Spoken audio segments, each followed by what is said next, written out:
బాపట్ల జిల్లా రేపల్లె నియోజకవర్గంలో రాజకీయ సమీకరణాలు వేగంగా మారుతూ ఉన్నాయి. మంత్రి అనగాని సత్యప్రసాద్ ఆయన సోదరుడు శివప్రసాద్ వ్యవహార శైలిపై తీవ్ర ఆరోపణలు వెల్లువెత్తుతూ ఉన్నాయి. మరోవైపు వరుసగా కీలక నేతలు వైఎస్ఆర్ కాంగ్రెస్ పార్టీలో చేరుతున్నారు. దీంతో రేపల్లె రాజకీయ సమీకరణాలు పూర్తిగా మారుతున్నాయి. రేపల్లె నియోజకవర్గం తెలుగుదేశం పార్టీకి ఒకప్పుడు కంచుకోటగా నిలిచిన ఈ నియోజకవర్గంలో ఇప్పుడు రాజకీయ పరిస్థితులు వేగంగా మారుతున్నాయి. వరుసగా 3 ఎన్నికల్లో విజయం సాధించిన అనగాని సత్యప్రసాద్ 2024 ఎన్నికల తరువాత బీసీ కోటాలో మంత్రి పదవి కూడా దక్కించుకున్నారు.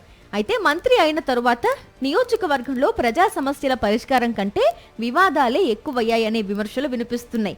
మంత్రి అనగాని సత్యప్రసాద్తో పాటు ఆయన సోదరుడు శివప్రసాద్ పరిపాలనా వ్యవహారాల్లో పూర్తి స్థాయిలో జోక్యం చేసుకుంటున్నారని ఆరోపణలు వస్తున్నాయి. ముఖ్యంగా వైఎస్ఆర్ కాంగ్రెస్ పార్టీ నాయకులు కార్యకర్తలను లక్ష్యంగా చేసుకుని అక్రమ కేసులు నమోదు చేయించడం, పోలీస్ స్టేషన్లకు పిలిపించడం, వేధింపులకు గురిచేయడం వంటి ఘటనలు చోటు చేసుకున్నాయని వైఎస్ఆర్ కాంగ్రెస్ పార్టీ ఆరోపిస్తోంది.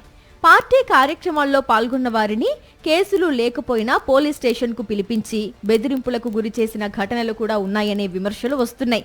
మంత్రి సోదరుడు శివప్రసాద్ రాజ్యాంగబద్ధ పదవి లేకుండానే నియోజకవర్గంలో అధికార కేంద్రంగా మారిపోయారని, ప్రతి నిర్ణయంలో ఆయన మాటే చెల్లుబాటు అవుతుందని పెద్ద ఎత్తున ప్రచారం సాగుతోంది. ఇదిలా ఉంటే రేపల్లెలో పేకాట కేంద్రాలు విస్తరించాయని స్థానికంగా ఆరోపణలు వినిపిస్తున్నాయి. మంత్రి అనుచరుల ఆధ్వర్యంలో ప్రత్యేకంగా డెన్ ఏర్పాటు చేసి ఇతర జిల్లాల నుంచి పేకాట నిర్వాహకులను రప్పించి రాత్రింబవళ్లు జూదం నిర్వహిస్తున్నారనే ప్రచారం జరుగుతోంది. ఈ వ్యవహారంలో మంత్రి అనగాని సత్యప్రసాద్ కు కూడా వాటా ఉందనే ఆరోపణలు ఉన్నాయి. అంతేకాదు నియోజకవర్గంలో మట్టి మాఫియా కూడా విచ్చలవిడిగా సాగుతోందని విమర్శలు వ్యక్తమవుతున్నాయి. శివప్రసాద్ అనుమతి లేకుండా ఎక్కడా మట్టి తవ్వలేని పరిస్థితి నెలకొందని స్థానికులు చెబుతున్నారు. అనేక గ్రామాల్లో రాత్రింబవళ్లు అక్రమంగా మట్టి తరలింపు జరుగుతోందన్న ఆరోపణలున్నాయి. ఉద్యోగుల బదిలీల నుంచి పేకాట వరకు ప్రతి వ్యవహారంలో డబ్బులే ప్రధానమయ్యాయని ప్రత్యర్థులు విమర్శిస్తున్నారు. మంత్రి లోకేష్ కు అత్యంత సన్నిహితుడుగా ఉండటంతో పలుమార్లు ఫిర్యాదులు చేసినా ఎలాంటి చర్యలు తీసుకోలేదని, దీంతో తెలుగుదేశం పార్టీలోనే అసంతృప్తి పెరిగిందని ప్రచారం జరుగుతోంది.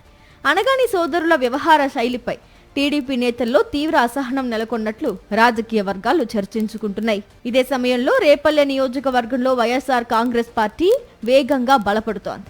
పార్టీ అధినేత వైఎస్ జగన్మోహన్ రెడ్డి యువ నాయకుడు పేట మోహన్ కృష్ణను నియోజకవర్గ సమన్వయకర్తగా నియమించడంతో పార్టీ శ్రేణుల్లో కొత్త ఉత్సాహం నెలకొంది. కార్యకర్తలపై జరుగుతున్న వేధింపులను ప్రశ్నిస్తూ ఆయన చేస్తున్న పోరాటానికి మంచి స్పందన లభిస్తోందని పార్టీ నాయకులు చెబుతున్నారు. రాజకీయాల్లో సుదీర్ఘ అనుభవం కలిగిన మోపిదేవి శ్రీనివాసరావు వైఎస్ఆర్ కాంగ్రెస్ పార్టీలో చేరడం కూడా రేపల్లె రాజకీయాల్లో కీలక మలుపుగా మారింది. నియోజకవర్గంతో పాటు కాపు సామాజిక వర్గంలో ఆయనకున్న ప్రభావం పార్టీకి అదనపు బలంగా మారిందని విశ్లేషకులు భావిస్తున్నారు. తాజాగా మంత్రి అనగాని సత్యప్రసాద్ కు అత్యంత సన్నిహితుడుగా, ఆయన రాజకీయ ఎదుగుదలలో కీలక పాత్ర పోషించిన గూడపాటి శ్రీనివాసరావు కూడా తెలుగుదేశం పార్టీకి రాజీనామా చేసి వైఎస్ జగన్మోహన్ రెడ్డి సమక్షంలో వైఎస్ఆర్ కాంగ్రెస్ పార్టీలో చేరడం రాజకీయ వర్గాల్లో చర్చనీయాంశమైంది.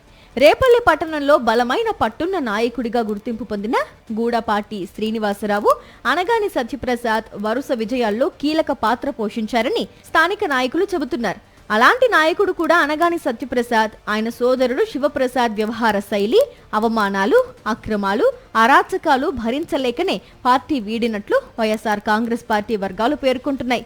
గూడపాటి చేరికతో పాటు మరికొందరు కీలక టీడీపీ నేతలు కూడా త్వరలో వైఎస్ఆర్ కాంగ్రెస్ పార్టీలో చేరనున్నారనే ప్రచారం రేపల్లెలో జోరుగా సాగుతోంది. దీంతో నియోజకవర్గంలో వైఎస్ఆర్ కాంగ్రెస్ పార్టీ రోజు రోజుకు బలపడుతూ తిరుగులేని రాజకీయ శక్తిగా ఎదుగుతోందని పార్టీ నాయకులు ధీమా వ్యక్తం చేస్తున్నారు. మరిన్ని అప్డేట్స్ కోసం ఛానల్ ను సబ్స్క్రైబ్ చేయండి. నోటిఫికేషన్స్ కోసం బెల్ ఐకాన్ పై క్లిక్ చేయండి.